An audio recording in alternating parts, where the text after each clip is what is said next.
नमस्कार साथियों, weekly legal news में आपका स्वागत है। आइए सुनते हैं इस सप्ताह की मुख्य लीगल न्यूज। सुप्रीम कोर्ट ने कहा है कि बीएनएसएस के तहत दी गई व्यापक विवेकाधीन शक्ति का उपयोग बचाव पक्ष के मामले की कमियों को दूर करने या जघन्य अपराधों के पीड़ितों को बार बार जिरह के मानसिक तनाव से गुजारने के लिए नहीं किया जा सकता।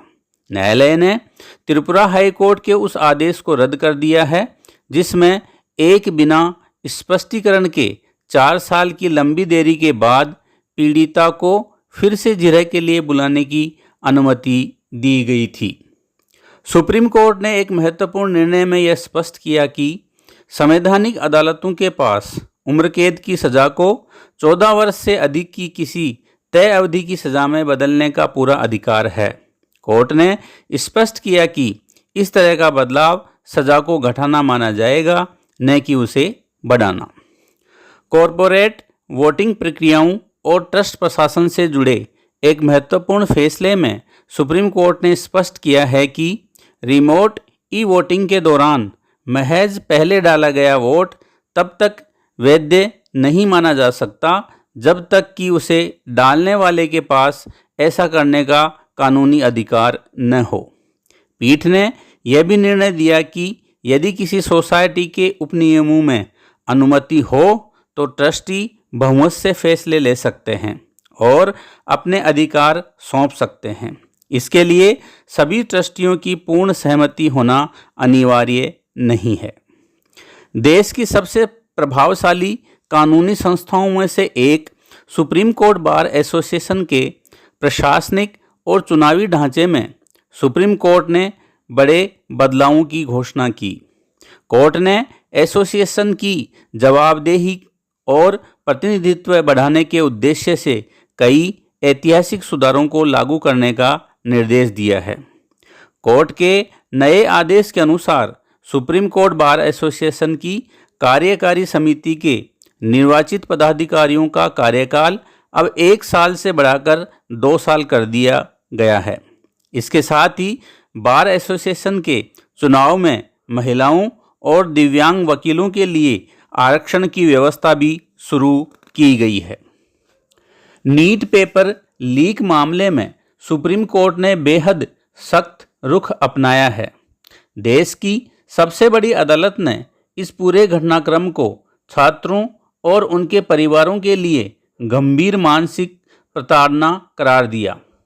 कोर्ट ने 2 टूक शब्दों में कहा कि जब तक इस मामले में वास्तविक जवाबदेही तय नहीं होगी तब तक ये समस्या खत्म होने वाली नहीं है।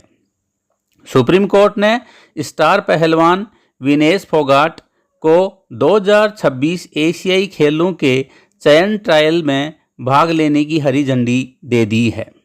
शीर्ष अदालत के इस फैसले से विनेश फोगाट के लिए बेहद महत्वपूर्ण ट्रायल्स का रास्ता पूरी तरह साफ हो गया है। भारतीय कुश्ती संघ ने दिल्ली हाई कोर्ट के उस आदेश को चुनौती दी थी जिसमें विनेश को ट्रायल्स में शामिल होने की अनुमति दी गई थी। सुप्रीम कोर्ट ने कुश्ती संघ की इस तत्काल चुनौती को खारिज करते हुए एथलीट के पक्ष में निर्णय सुनाया। सुप्रीम कोर्ट ने एक महत्वपूर्ण कानूनी फैसला सुनाते हुए यह स्पष्ट किया कि जब कोई अपीलीय अदालत आरोपी को बरी करने के फैसले को उलट देती है और उसे पहली बार दोषी ठहराती है तो वह केवल सजा का निर्धारण करने के लिए मामला वापस ट्रायल कोर्ट को नहीं भेज सकती।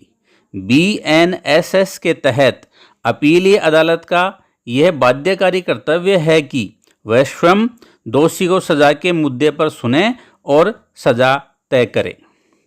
दिल्ली हाई कोर्ट ने सोशल मीडिया प्लेटफॉर्म एक्स पर सक्रिय व्यंग और कटाक्ष करने वाली डिजिटल संगठन कॉकरोच जनता पार्टी के अकाउंट को तुरंत बहाल करने से इनकार कर दिया है। हालांकि अदालत ने इस मामले में राहत देते हुए आईटी नियमों के तहत गठित समीक्षा समिति को निर्देश दिया है कि वह इस मुद्दे की बारीकी से जांच करे और 7 जुलाई से पहले अपना फैसला सुनाए। सुप्रीम कोर्ट ने हरियाणा के एक सड़क हादसे से जुड़े मुआवजे के मामले में एक अहम कानूनी नज़ीर पेश की है। पीठ ने फैसला सुनाते हुए कहा कि यदि सरकार से मिलने वाली अनुकंपा सहायता का लाभ मृतक के परिवार के कुछ सदस्यों को मिल रहा है तो भी इसका मतलब ये नहीं है कि उस आश्रित मां का मुआवजा भी काट दिया जाए जो उस सरकारी योजना के दायरे में ही नहीं आती। अदालत ने इसे बीमा कंपनी का अवैध संवर्धन करार दिया। सुप्रीम कोर्ट ने एक महत्वपूर्ण फैसले में यह साफ किया है कि सरकारी कर्मचारी की वार्षिक गोपनीय रिपोर्ट ACR की प्रत्येक प्रविष्टि को संबंधित कर्मचारी से साझा करना अनिवार्य है, बशर्ते वह उसके प्रमोशन के अवसरों को प्रभावित करती हो। देश की न्यायपालिका में सुधार की दिशा में सुप्रीम कोर्ट ने एक कड़ा कदम उठाया है। अब देश के सभी हाई कोर्ट्स को किसी भी मामले में फैसला सुरक्षित रखने के बाद उसे अधिकतम 3 महीने के भीतर सुनाना होगा। पीठ ने कहा कि अदालती कार्रवाई में बेवजह की देरी अब बर्दाश्त नहीं की जाएगी। आज के लिए इतना ही। आप देखते रहें इंडिग्लो पाठशाला। फिर मिलते हैं नई वीकली लीगल न्यूज़ के साथ। धन्यवाद।